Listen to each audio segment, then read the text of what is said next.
పోసుకుంటే కూడా పాపం కాపాడుకోలేని పరిస్థితి వచ్చింది. ఆ రైతుల్ని ఆదుకోండి.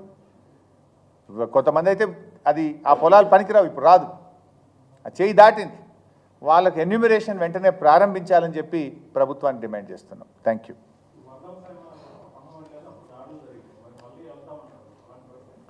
దాడులకు భయపడతామే మేము బీఆర్ఎస్ పార్టీ? మాది ఉద్యమ పార్టీ. కాంగ్రెస్ నీతి ఏందో ప్రజలు గమనిస్తలేరా?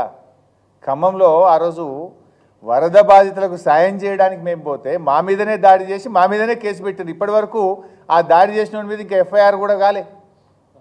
దాన్ని దాచిపెట్టి వేరే కేసులో మెర్జ్ చేసి చేతులు ఎత్తే ప్రయత్నం చేస్తున్నారు. But God is great. చూస్తలేము ఆంధ్రప్రదేశ్లో ఏమవుతుంది.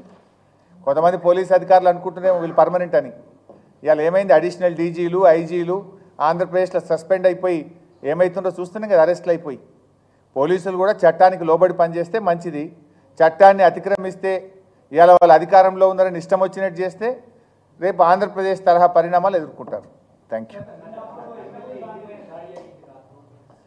అంటే నేను అక్కడికే వెళ్తున్నా. ఇప్పుడు నేను అక్కడ మాట్లాడతాను. ఇది చాలా దురదృష్టకరం. అంటే ఒక గుండా రాజ్యం నడుస్తుంది రాష్ట్రంలో. అంటే ఏం లేదు, మళ్ళీ మీరు అవి బ్రేకింగ్లు పెడతారు. నా అసలు టాపిక్ నాకు ఇప్పటికే నా బాధ కలిగేది ఏంటంటే బైసాబ్ మీరు ఏమనుకోవద్దు కానీ, రోజు పొద్దున లేసి టీవీ పెడితే హైడ్రానే కనబడుతుంది. హైడ్రా అనేది ఒక సరే ఆ ఇష్యూని నేను వ్యతిరేకిస్తాను. 5 మందో 10 మందో 2 లక్షల మంది రైతుల పంట పొలాలు ఎండిపోతే ఏ టీవీలో కనబడతలేదు, నాకు ఏ పేపర్లో కనబడతలేదు.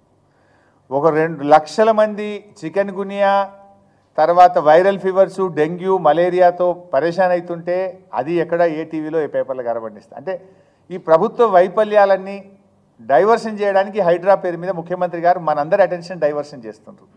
మనము ప్రతిపక్షంగా మేము కానీ, ఫోర్త్ ఎస్టేట్గా ఉన్నటువంటి మీడియా కానీ, లక్షల ఎకరాల్లో పంటలు ఎండుతున్నాయి, దాని మీద మనం ఫోకస్ చేయాలి. లక్షల మంది రైతులు ఈరోజు ఇబ్బందులు పడుతున్నారు. లక్షలాది మంది ప్రజలు జ్వరాలతో ఇబ్బంది పడుతున్నారు. గ్రామాల్లో పారిశుద్ధ్యం లేక ఇబ్బంది పడుతున్నారు. ఎన్నో కొన్ని లక్షల మంది ప్రజల సమస్యలు ఉన్నాయి. ఈరోజు మనం దాని మీద ఫోకస్ చేయాలి. ఇలా గుండాయిజం పెరిగిపోయింది రాష్ట్రంలో. నిన్న కూడా 2 ఇవి జరిగినాయి బైసాబ్, మానభంగాలు జరిగినాయి. ఈ రాష్ట్రంలో అత్యాచారాలు నిత్య కృత్యం అయిపోయినాయి. రేవంత్ రెడ్డి ప్రభుత్వం వచ్చి 9 నెలల నుండి 10వ నెల నడుస్తున్న సందర్భంగా 2000 అత్యాచారాలు జరిగినాయి ఈ రాష్ట్రంలో. నిన్న కూడా 2 అయినాయి. మా దృష్టికి వచ్చినాయి 2 ఉన్నాయి. డీటెయిల్స్ చెప్పమంటే చెప్తా. ఒకటి హైదరాబాద్లో ఉంది, ఇంకోటి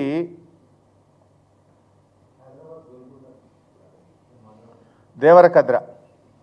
నిన్ననేమో ఒకటి హైదరాబాద్లో ప్రైవేట్ బస్సులో మహిళపై అత్యాచారం, కేపీహెచ్బి కాలనీ, ప్రయాణికురాలిపై బస్ షెల్టర్లో అఘాయిత్యం. పాలమూరు జిల్లాలో బాలికపై అత్యాచారం, దేవరకద్ర. ఇది మా దృష్టికి వచ్చినాయి. ఇంకెన్ని ఉన్నాయి? అసలు లా అండ్ ఆర్డర్ లేదు. ఇలా మా సునీతమ్మ ఇంటి మీద పోయి దాడి చేయడం ఏందండి? ఇంట్లో పడుకున్న వాళ్ళ మీద పటాకులు పేల్చి తలుపులు తీయించి ఇంట్లో ఉన్న వాళ్ళ మీద దాడి చేస్తారు. కనీసం పోలీస్ పట్టించుకోదు. వీడియోలు ఉన్నాయి, విజువల్స్ ఉన్నాయి. ఆ దాడి చేసిన వాళ్ళ మీద కేసులు నమోదు చేసి వెంటనే అరెస్ట్ చేయాలని చెప్పి నేను డీజీపీ గారిని డిమాండ్ చేస్తున్నాను.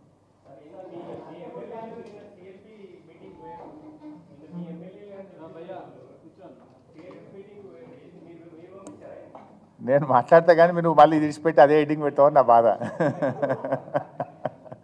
ఇప్పుడు నిన్ననే చెప్పిన ఎల్పీ మంత్రి గారు సిఎల్పి సమావేశానికి అరకపూడి గాంధీ గారు వచ్చారు.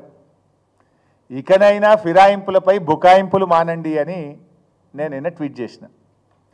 దాని మీద శ్రీధర్ బాబు గారు ఎంతో తన యొక్క చాకచక్యాన్ని తనకుండే తెలివితేటలన్నీ ఉపయోగించి ఆయన గారు అంటారు, ఈ మీటింగ్ ఏదో ఆయన గాంధీ గారి నియోజకవర్గంలో జరిగిందట, మర్యాదపూర్వకంగా ముఖ్యమంత్రి కలవడానికి వచ్చిండు అన్నాడు.